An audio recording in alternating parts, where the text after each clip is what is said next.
opportunity for you to ask questions after the presentation concludes. Should you need assistance during this conference, please signal an operator by pressing star and then 0 on your touchtone phone. Please note that this conference is being recorded. I now hand the conference over to Mr. Jaiveer Shekhawat from Ambit Capital. Thank you, and over to you, sir. Thank you, Darwin. Good afternoon, everyone. On behalf of Ambit Capital, I welcome you all to Alkyl Amines Q4FY24 and FY24 earnings conference call. From the management side, we have Mr. Kirat Patel, the Executive Director, Ms. Kanchan Shinde, Chief Financial Officer, Mr. Udit Agarwal, Chief Commercial Officer, and Mr. Chintamani Thatte, General Manager, Legal and Company Secretary. Without further ado, I would now request Mr. Kirat Patel to start with his opening remarks, post which we can open the floor for question and answer. Thank you, and over to you, sir. Thank you, Jaiveer. Good afternoon, everybody, and thank you. Welcome to our call, and thank you for joining in to our annual review of our performance. So let me begin by giving a few opening remarks about the year that has just gone by, and then we will open the conference for questions. So the year has been a little mixed for us, a bit disappointing in the sense that we were expecting it to be much better.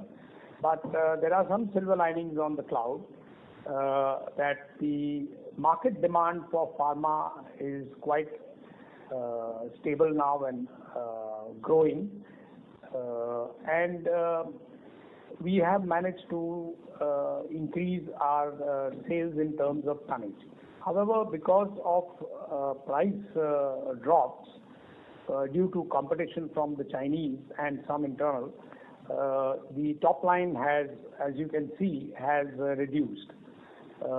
Fortunately, the raw material prices have also dropped, and margins in the last quarter are slightly better than the previous quarter. The second half has been a little weaker than the first half, but looking forward, we feel that next year is likely to be better than what we have seen in the last year. On the capital expenditure side, I am happy to let you know that the ethylamines plant, which we had been constructing over the last 2.5 years, has been commissioned and has been running very well, to much better than our expectations, and it is now probably the largest ethylamines plant in the world. And this takes care of our need for capacity of ethylamines for foreseeable future. And with that, I think I will conclude my opening remarks and hand over the floor for questions. Please go ahead and ask whatever you may need to ask. Thank you. Thank you. We will now begin the question and answer session. Anyone who wishes to ask a question may press star and 1 on your touchtone telephone. If you wish to withdraw yourself from the question queue, you may press star and 2. Participants are requested to please use handsets while asking a question.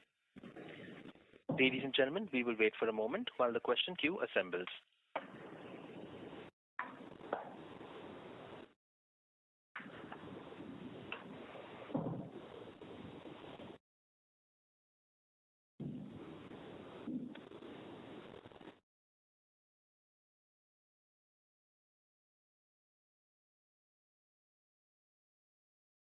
The first question is from the line of Nilesh Ghuge from HDFC Securities. Please go ahead. Good afternoon, Kirat sir. Good afternoon. Am I audible?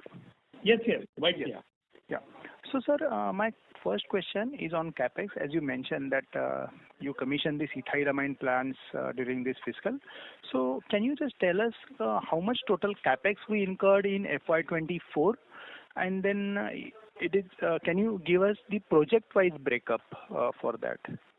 Okay, so the ethylamines project, which was the largest project which we had, finally was capitalized at about 375 crores.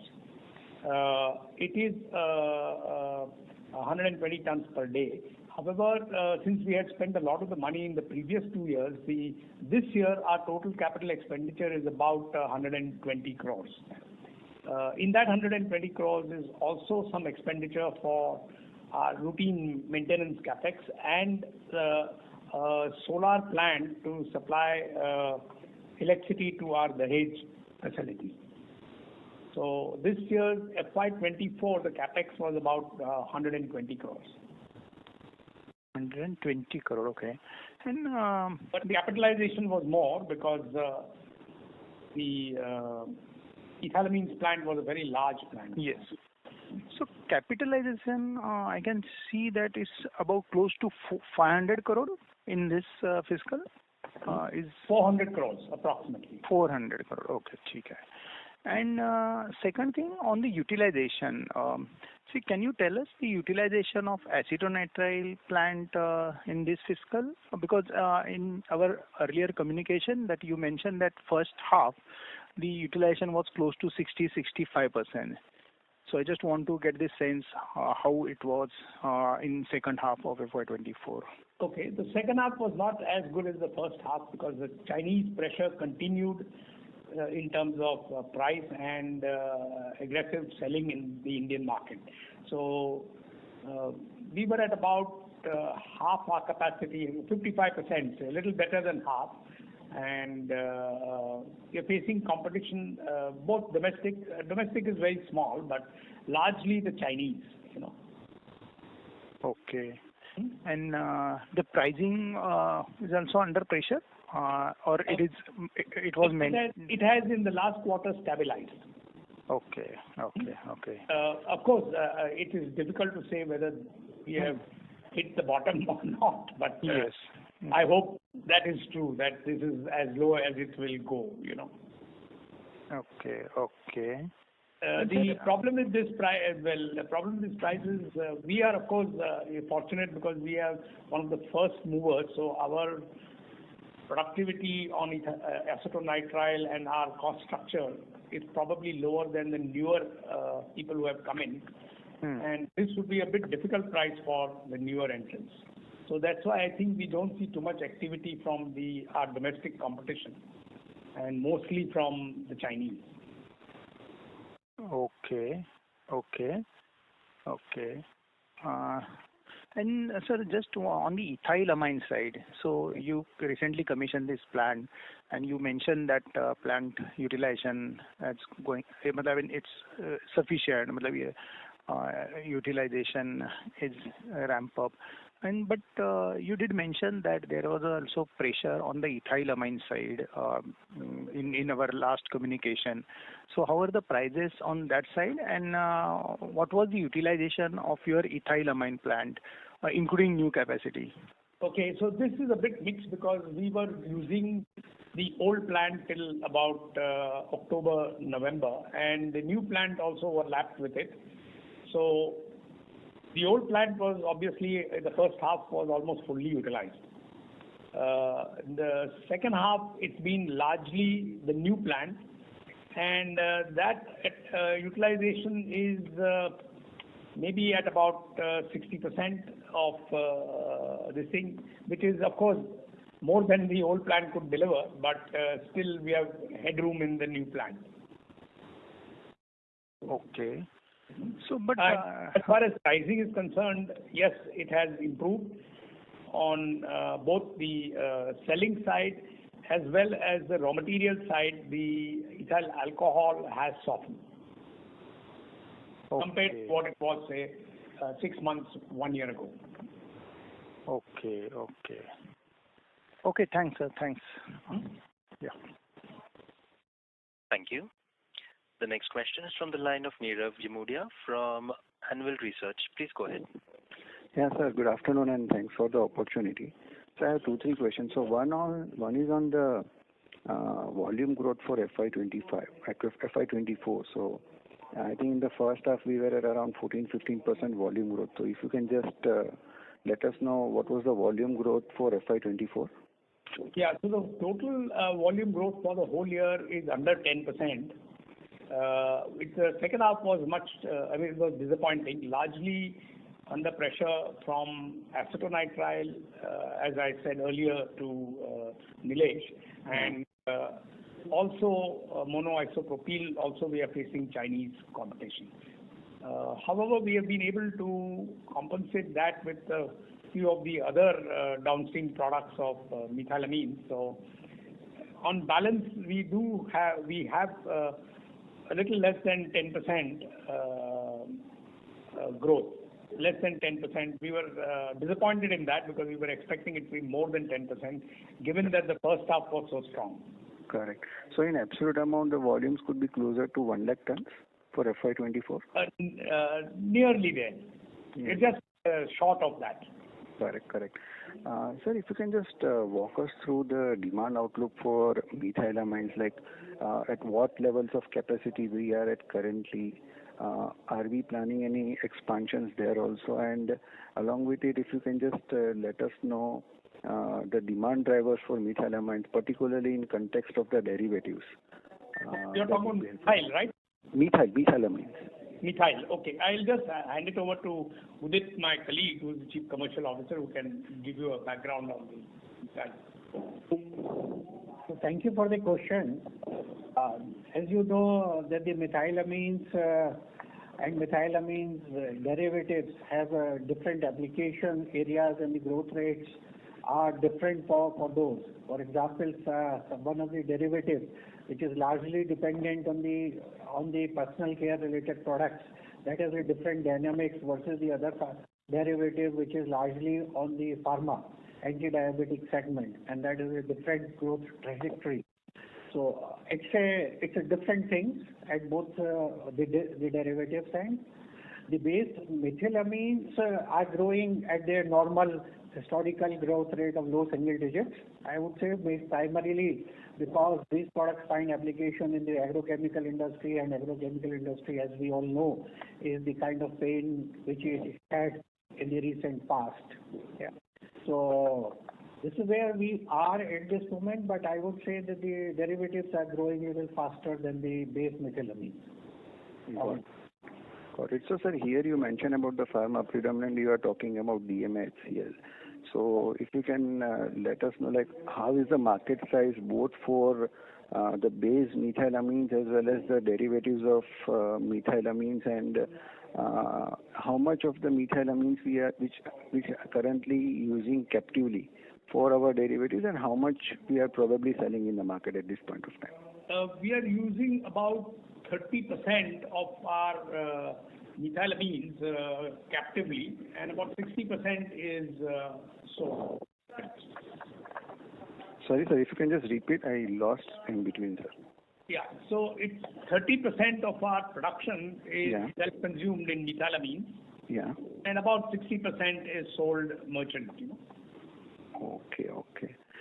And the old ethylamine plant which we were having, so any plan of converting into methylamines, or that would be kept separately as a ethylamine plant only? No, we are having plans to convert it into methylamine. So the engineering has just started. So it would take a little time to convert it. But we are preparing for 2 years down the line when the demand has grown to a level where we will need it. As you know, we already have Patalganga as a standby to Dahej.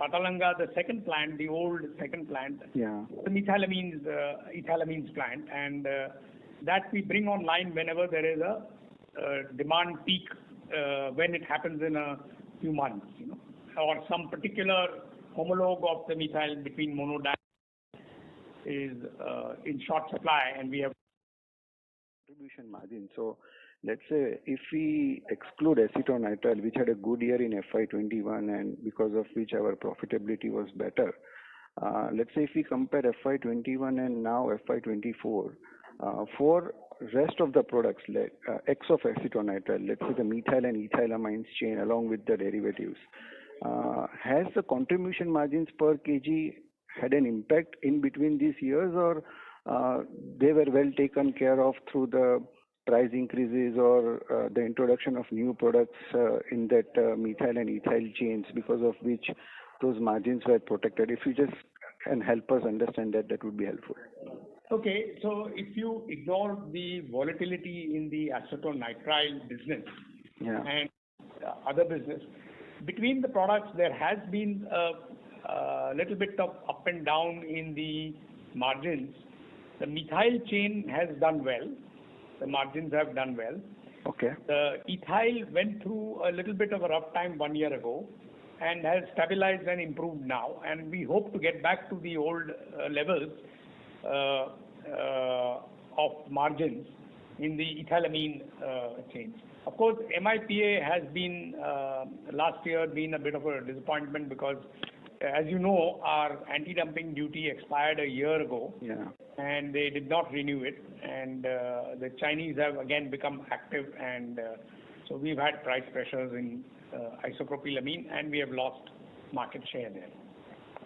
Correct. So, sir, safe to conclude that probably as compared to FY21, methylamine margins in per kg basis would have improved. Ethylamines is still lagging, but you are expecting FY25 to, for ethylamines also, the margins per kg should be back to the levels of FY21, and that should overall help us to improve our contribution margins per kg. Yes, I would say you're right, except I will correct you that the ethylamine margins have already improved. We are not saying it's already in the last quarter we have seen the signs now. Correct.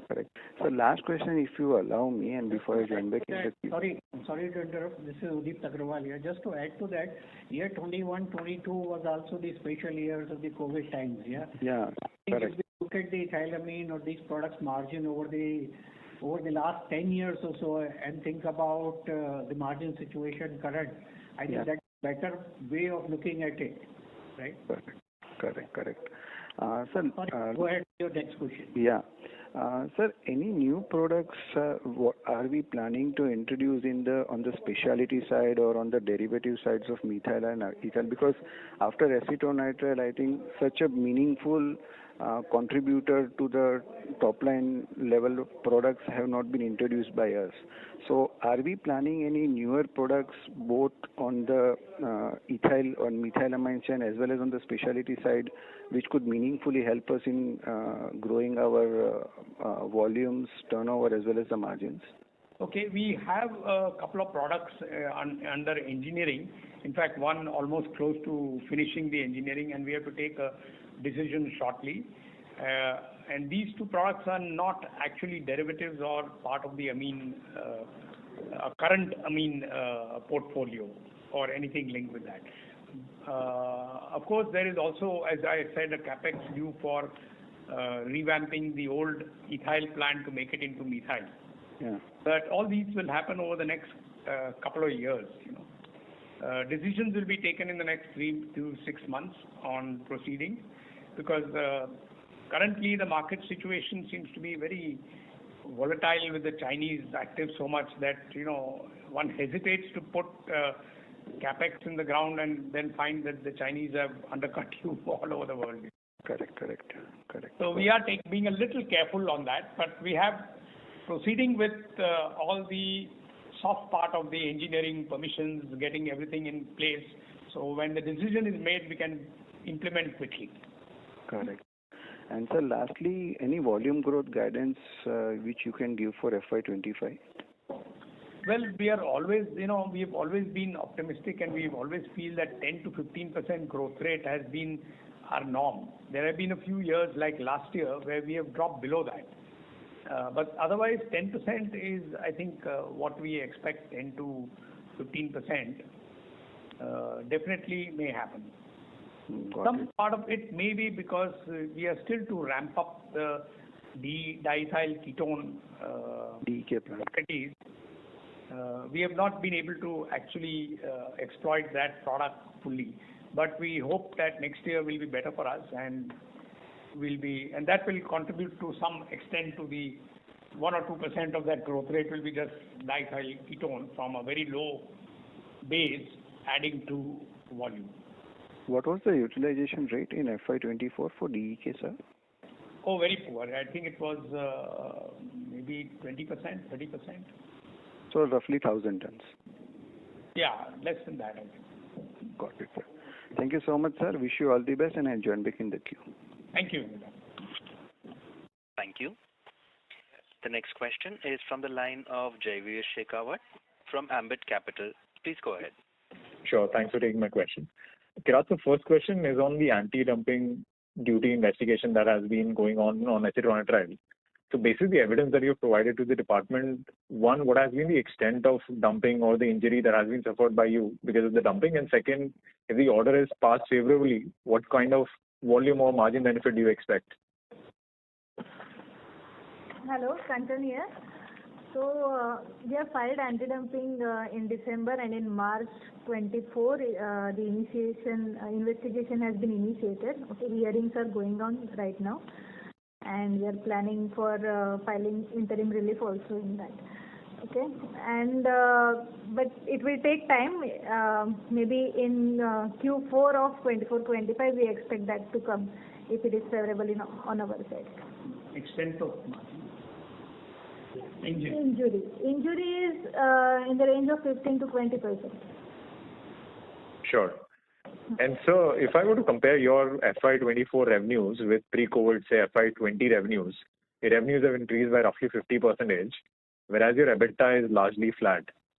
So one, if you could help us understand this 50% growth in revenues, how do you break that into volume growth and realization growth? And secondly, if your realization were to remain wherever they are as of now, when do you think you can reach back to the 25% EBITDA margin level that you had also guided earlier in the calls? Okay. So, last year our average selling price dropped by almost 20%. Though there was a volume increase, our top line dropped by about 14% and the average pricing dropped by about 20%.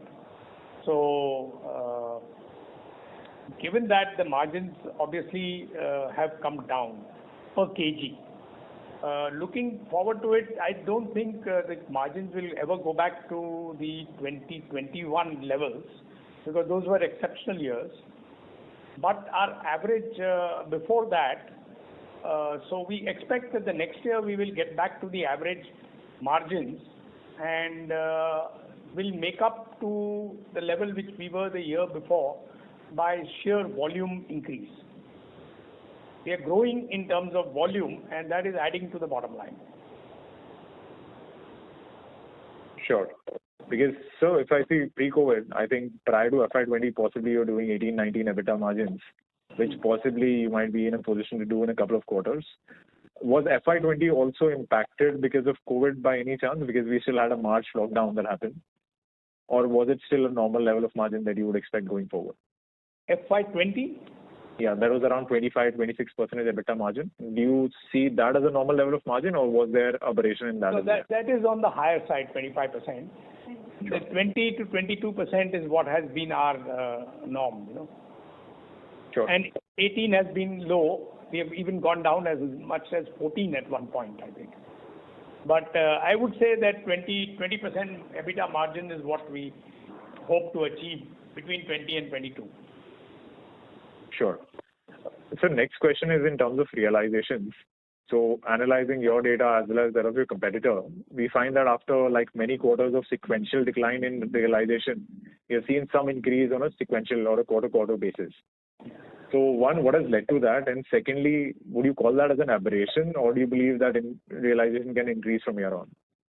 I hope it is not an aberration. The main reason why the slide in the top line has dropped is because the prices have stabilized.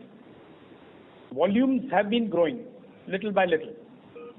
So because the prices have stabilized, the Q3 and Q4 numbers are looking on the top line a little better than Q3. And I hope going forward this trend continues. But I think we have seen the bottom of the prices, and on both, on the finished goods and on the raw material side. Maybe raw material side still there is a little bit of softening could happen in say acetic acid or ethyl alcohol, but I think they are near the bottom. So I think these margins are what you could predict would happen next year.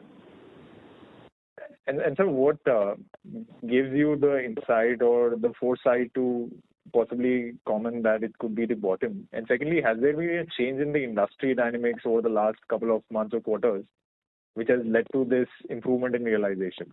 And what has really led to the improvement? Well, I think the improvement is only that it has not improved, it has stabilized. That means if the price was, say, 150, and it had dropped from 200 to 150, it stopped dropping and remained at 150, while volumes kept creeping up. So it's stuck at about that. Levels of prices have remained stable for some time. So that gives us hope that perhaps we've reached a stable point equivalent in the industry based on what the Chinese are doing. Because the Chinese were the ones who upset the whole apple cart. And they seem to be now at this price over the last few months, Sure. And if they, of course, back out, then prices will go up. But if they again become more aggressive, then it's a separate story. Sure. It's a little worry that the yuan is weakening. Mm-hmm. So last question to Kanchan, possibly. Kanchan, if you could explain the quarter-on-quarter increase in your other expenses. Quarter-on-quarter increase. So mainly, yeah. So there's roughly about a 15 odd crores increase that has happened in other expenses. If you could just follow up that. Yeah, nothing much. So mainly CSR expenses, which we could not spend, we had to make provision for that, and there was one asset at Patalganga which was not being used, so we had to impair that. And since there is increase in production, the power and fuel expenses have increased. So nothing exceptional other than this. Perfect. Sure. Thank you so much and all the best. Thank you. The next question is from the line of Rajiv Rupani, an individual investor. Please go ahead. Yeah, thank you for the opportunity. Sir, I had a question on methylamines. Sir, our competitor has a 48,000 ton plant and they are commissioning a new 40,000 tons plant in December 24. And right now we have told that 60% of our methylamines is sold in the market. So what will be the impact on the prices of methylamines and our production? Okay, I think we have been expecting expansion on Balaji's methylamine capacity. He has actually two plants, 30,000 and 15,000. That's how he's at 48,000. And now he's putting up one plant which is 40,000. So obviously he will shut down one of the older plants, which is probably less efficient. And there is a tightness for him and some other of one of the homologs, which is dimethylamine. Most of dimethylamine, as far as Balaji is concerned, goes into DMF, which is his own product, and DMA HCl. So I assume that he is expecting the DMF market which has unfortunately been very low, to improve, and therefore he will need more DMA. That is the kind of analysis that we've come to, that he's putting up new capacity in methylamines to support an increase in the DMF situation. Because between RCF, us and him, there is enough capacity currently to supply the market, and barring few odd instances, there's not been any shortage of methylamines in the country. Okay, and so also is a question that you plan something 2-3 years ago, looking at some growth. When they come online, sometimes you are off by by a year or so. So perhaps maybe 1 year too early for him. Maybe that just happens. So you are saying that there would be no impact on the prices of methylamines and our production? There will be an impact, because obviously he would like to use his plants fully, at least 2 of them, if not the 3, and that would create some pressure on the methylamines merchant market. Okay. And sir, I have a follow-up question. Do we have any intention of setting up DMF plant in the future? We are always looking at, we have the technology, but we don't find it at the current pricing very exciting, So and that's the reason I think why for the last year or two, both RCF and Balaji have been struggling with their DMF capacities. Okay. So my next question is from both the Chinese and the Saudis. Okay, sir. My next question was on ethyl amines. So in the con call, you have said that prices have improved for ethyl amines, and we are operating at 60% capacity utilization in the second half. But what is the outlook going forward? What is the prices of ethyl amines per kg? If you could let us know. What would be the average price for 150, 160? Yeah, about 150 to 160 depending on mono, di, tri, And going forward, I think ethyl is a very steady growth market. It grows by 5 to 7% every year. And our plant is now planned for the next 5 to 10 year kind of view, so that we don't have to put up a new capacity for ethyl amines again. Okay, so our competitor has also have about 22,500 tons. So are we, exporting some ethyl amines, or what is the domestic total demand for ethyl amines? So both of us are exporting very small quantities of ethyl amines and their derivatives, but largely it's domestic. Most of the ethyl amines is largely domestic. And both of us are, as I said, we are at 60%. We estimate that his capacity utilization is also in that region, 50 to 60%. But okay, of course, being a slightly smaller plant, the capacity utilization may be higher. But we have a larger market share. Okay, thanks for the update. My next question was on ACN.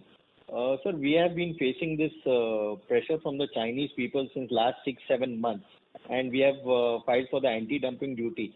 So when do you think this Chinese competition tapers off, and what if the anti-dumping duty does not come in our favor? No, look, when will the Chinese taper off? Nobody can say. I don't think anybody has a view on that. It's not just acetonitrile, it's across the board. They have too much capacity in most of their chemical industry. And in fact, we recently saw an announcement by one of their companies for a huge methylamines plant. Considering they already had a methylamines plant, that company which was operating at 60%. So I've not understood the logic, and that company is making losses. So it's a very strange creature. So it's very difficult to predict when it will taper off. But we have noticed, if you go historically, at some point in time, maybe they last for a year and a half, and then they kind of ease off. So we have to survive and hold our heads above the water till then. And we are still making money in acetonitrile, not as much as we would like to, or we were making. But we are more than breaking even. So if the situation doesn't worsen, we will continue to attempt to grow our market share because the Indian market is growing. So that's the good news, And we will continue to hold on to our market share and grow with it. Yes, if we get the anti-dumping duty, which may take, I don't know, about a year maybe from now, unless of course we get some interim kind of a relief, then the chances of our market share improving is much more. Okay, and what are the current prices of ACN currently? Acetonitrile? Yes, sir. About 150 or so. Okay, and my larger people 145, for the smaller people 160, that kind, Okay, and what would be our capacity utilization this year? About 55%, 55 to 60%. Thank you. And I'm my talking last about question, FY23-24. going ahead, what will be the Going ahead, capacity? we are hoping to improve it to 60 to 65% because market is growing. So I'm assuming the same market share between Chinese and us because anti-dumping duty, even if it comes, is not going to impact the next year unless we are very lucky. Got it. Thanks for the update. And my next question was on the raw material side. What is the current prices of ammonia, acetic acid, and methanol? Could you please guide us? Hi, this is Udit Agrawal. Ammonia has been, as you know, is primarily driven by the fertilizer industry and what happens there. Currently, ammonia is about, depending on the location, in the range of 50 to 52 rupees per kg. Acetic acid has been fluctuating up and down, yeah, and it is a little shy of 40 at this moment. Yeah. And methanol? Methanol or ethanol? Yes, sir. Methanol. Methanol. Methanol is sub 30 these days. Just below 30. Thanks. And my last question, sir. Last con call you had talked about two derivatives of DEK. So could you please give an update on that? No derivative of DK. No, DK is the final product. DK is the final product. We do not. You had talked about some two derivatives in last con calls. DK, we may have talked about. We may have talked of DK, which is a new product. Okay. There is no derivative of DK. We do not derivatize DEK. That's our customers. Okay. Thank you. That's from my side. Okay. Thank you. Thank you. The next question is from the line of Aman Chaudhary from Motilal Oswal. Please go ahead. Hi, sir. Hello, Aman. Hi. So there were a couple of reports that there was downturn in the methylamine market in April, or at least the first half of April, with inventory destocking also, continuing along with decline in downstream demand as well. So can you throw some color on the same? Sorry? Come again. The downturn in? Downturn in the methylamine market in April, or at least the first half of April. I don't think we saw anything unusual in the methylamine market. Okay, sure. And also, if you could give the exports to domestic sales mix for the quarter and FY24 as well. As a percentage? As a percentage. 22%. It is 23-24 is 22%. We have a For typical FY24.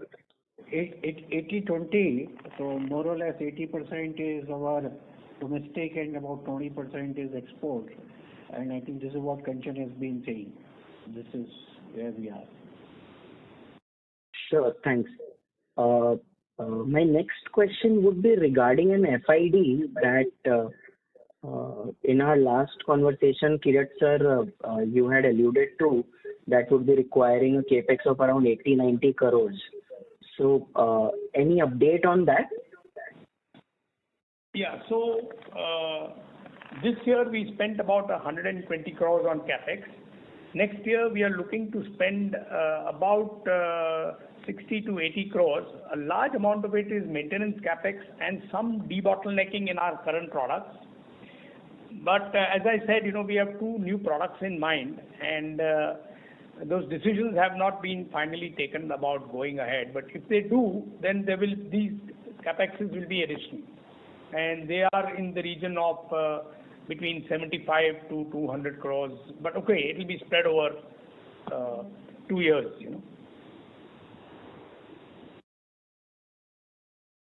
Hello. Sure. And yeah, sure. And in the very beginning of the con call, you had alluded to the market demand for pharma being stable now. Can you throw some color on the agrochemical side? Agrochemical has been a little bit mixed depending on which kind of market do you look at. Okay. The kind of situation with the agro industry had been in the last 2 years or so. that destocking has been going across the supply chain in the agrochemicals. That is still on, although we have some indicators from the market that on a very selective basis, this might be kind of coming to an end, and we could see some upside from here.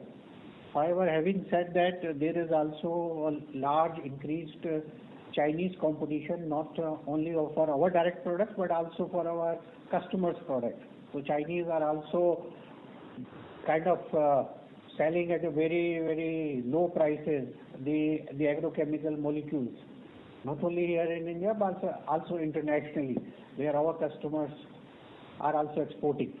So on the agrochemical side, yes, it's a mixed situation, while on the demand side, we seem to be seeing things getting a little better, but not still there where it should be. But the destocking effect seems to be coming to an end. At the same time, competition from Chinese are also increasing.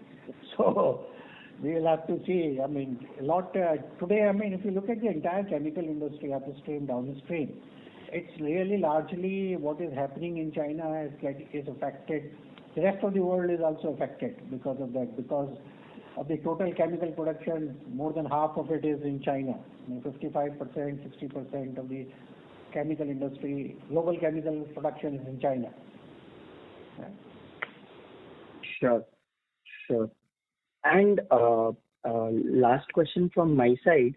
Even if we get an interim relief with regards to acetonitrile, or say the final anti-dumping duty is also levied, would this encourage a private player to enter the market, which had announced a 10,000, 15,000 tons per annum capacity around 2 years back? Yeah, I think there are a couple of people who are already in the market who are, in fact, our competitors are already there in the market, but they are at low production level because at these prices they are probably not profitable. So correct. There is always the chance that if the anti-dumping duty comes in and the prices go up, they will also try and grab some market share. We are just hopeful that because of our larger volumes and our efficiencies and our production cost advantage, we will be able to retain market share and increase it. Sure. Just small clarification last from my side.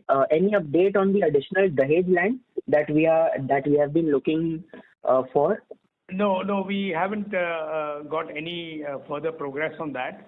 But given that we have enough land in both in Kurkumbh and Dahej for the new products which we are planning, there is no urgency. We have applied for it, but we haven't heard back. But we are not in a big hurry. There's no urgency in the matter. But okay, sometime in the next year or two, we will probably take action and move on that situation when these two projects are under implementation. Sure. Thanks. Thank you so much. Okay. Thank you. The next question is from the line of Nirav Jimudia from Anvil Research. Please go ahead. Yes, sir. Thanks for the opportunity again. So you mentioned about the improvement in the margins of ethyl amines, which has already started happening on. So from when it started improving for us, so was Q4 numbers captured some portion of those margins, or the entire increase in the margins for ethyl amines was captured in Q4, number one? And along with it, let's say on a scale of 100, the margins for ethyl amines in terms of contribution per kg, how much it would have improved on for us? Well, there's no exact point in which the market turned around, but yes, towards the last 3-4 months, we have been seeing that the margins have improved. The ethyl alcohol has stabilized or in fact actually gone down from the peaks it was, and the selling prices have also improved marginally. I hope this keeps up. I don't know how, we cannot predict how the market will go tomorrow. We can see that we have the alcohol all the way up to half the year, September to October, we can see the visibility on the alcohol price, and which seems to be very positive. As far as the selling prices are concerned, yes, this quarter looks good, but one cannot predict the next quarter and the quarters after that. No, sir. What I was trying to understand from you is the margins on a per kg basis started improving from last 3-4 months. So let's say if it were 100 rupees a kg margin, how much it would have improved on? Oh, I see. Margins would have improved by about 20% on this thing. Very difficult to say. I mean, it's a rough idea would also help. I'm not asking for any exact numbers, but just to get some qualitative understanding about the improvement in the ethylamine margins, which started happening over last 3-4 months, and which is currently sustaining. Yeah, ethylamine margins is difficult to say, Nirav, that how much it has improved, because it's been up and down, So we have to take what is the bottom, what was the top, Got it. Was it the temporary bottom? So this is a very difficult question to answer off the cuff. Got it, sir. We'll have to look at it and say that this is the range in which it was earlier, and now it is this range. Yeah. I'll have to come back to you on this. It's not possible to answer at the moment. No worries. So on the cost side, you mentioned last time that we were in the process of putting up the solar plants. I think one of was getting commissioned in November, December of 23. So any update on the same? And the solar plant in Dahej got commissioned in January, okay. And we have already started receiving the electricity from that plant. Okay. So totally now in the company we have about 8 megawatt or so, 8.5 megawatt capacity between Kurkum, Patalanga and Dahej. Got it. And let's say out of our total requirement of power, how much this would help us to use from this captive? Okay, so there are 3 sources for power for us. One is of course solar. Then there is a turbine which we use, back pressure turbines for our steam generation, and MSEB or GEB, or Gujarat Electricity Board. So I think on an average about 50% of the electricity which we use is from the grid, from the electricity boards. Okay. About 20 to 25% is from the turbines, and about 20 to 25% is from the solar panels. Okay, and the turbine would predominantly be using the coal? Yeah, it's the steam is from coal. All 3 sites is from coal. So any possibility of giving us quantitative numbers in terms of the saving in the power cost which could accrue to us because of commissioning of this 8.5 megawatt of solar power plant? No. 8.5 is the total amount which we have. Okay. What got commissioned just now in the last year in January was I think 3.5. Okay. And any numbers which you can help us out in terms of savings which have started accruing to us because of this 20% captive use through solar, which otherwise probably would have been buying through grid or through generation through turbines? Of all. Yeah, about 3. My estimate would be this 8 megawatt would be giving you about 3 to 4 crores of savings in lieu of if we were buying from the grid, right? Okay. These are the incremental savings. The grid and we are buying our and generating our own, maybe about 3 to 4 crores savings every year. Okay. So last year our absolute power cost was like 216 crores, combining everything put together. That would have included fuel. Yeah, fuel. So what was the similar number for FY24? Can you? We'll have to just look it up, but it is lower because coal prices have dropped. Come down, yeah, correct. It would have been considerably lower because the coal prices have dropped. So last question would be in terms of the breakup of sales. If you can just help us know the breakup of 1,440 crores of sales, what we have reported between amines, amine derivatives, and the specialty chemicals for FY24? I think the percentage change has not been very significant. It's still, I think, in the region of 40 to 50% is main amines. About 25% is derivatives, and about 20 to 25% is specialty, which is the main one being acetonitrile. Got it, sir. Got it. Thank you so much, sir, and wish you all the best. Thank you. Thank you. As a reminder, ladies and gentlemen, you may press star and one to ask a question. We have the next question from the line of Dhruv from HDFC Asset Management. Please go ahead. Yes, sir. Thank you so much. Sir, firstly, a clarification. You mentioned that methylamine demand is about 70,000 tons domestically. So this would be just the base, or say, for example, even the downstreams of say DMF and everything, all inclusive demand is 70,000. No, all inclusive. The DMF is a question mark because DMF, if all the DMF demand in the country was to be all the DMF was to be made within the country of what we are importing, then yes, another 10,000 tons could be added to the methylamines demand. But obviously, this has to compete with import, so it's not going to happen.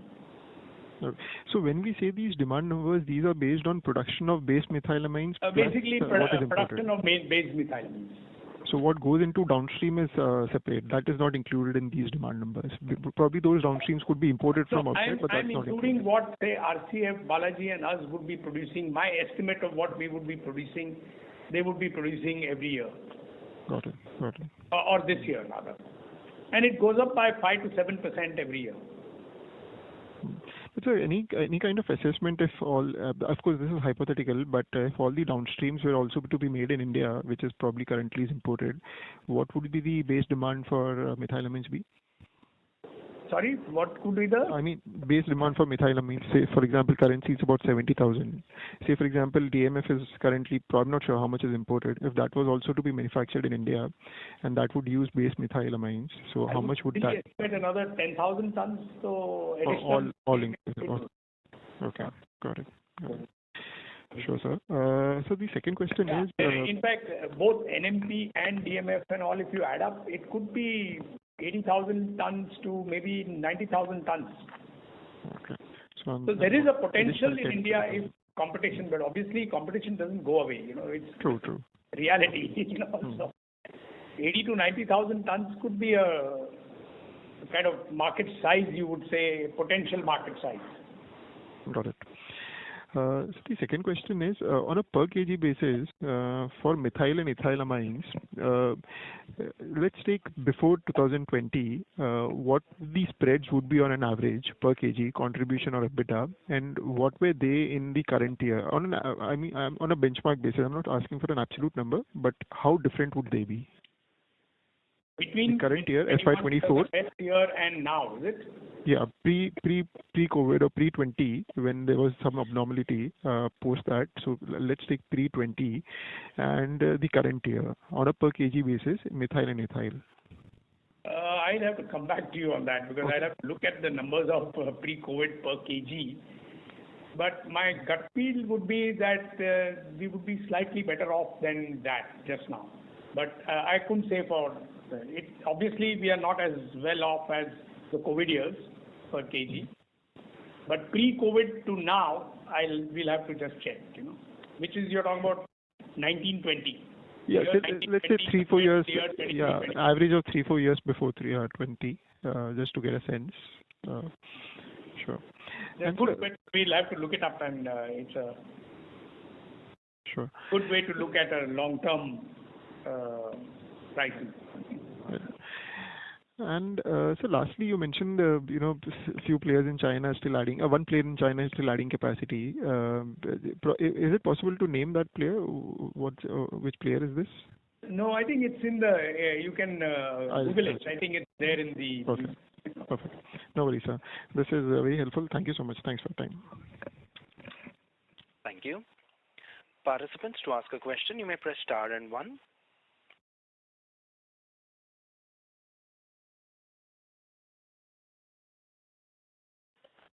Ladies and gentlemen, if you wish to ask a question, you may press star and one at this time. We have the next question from the line of Pradeep Rawat from Yogya Capital. Please go ahead. Yes, sir. Thank you for the opportunity. I have one question. What is the market size of acetonitrile and how much is imported? Market size would be in the region of 30 to 35,000 tons. And I would say about 40% of that estimated is imported last year. 55%, Okay, thank you. That's all from my side. 50 to 55% was imported. Okay. Thank you and all the best. Thank you. Thank you. As there are no further questions, I would now like to hand the conference over to Mr. Kirat Patel, Executive Director, for closing comments. Over to you, sir. Thank you, everybody, for listening in and spending this hour with us. I hope we have been able to answer most of your queries and look forward to your continued support in the future. As a few closing comments, I think we are looking forward to the next year with some degree of cautious optimism because I think the next year is likely to be better based on what we see happening in the last quarter. And the good part is that our customers are growing and the opportunity in India is large. So over a longish period, we will be here to stay and the company will grow from strength to strength. Thank you very much for listening in, and thank you, Ambit, and for hosting this conference. Thank you. On behalf of Ambit Capital, that concludes this conference. Thank you all for joining us. You may now disconnect your lines.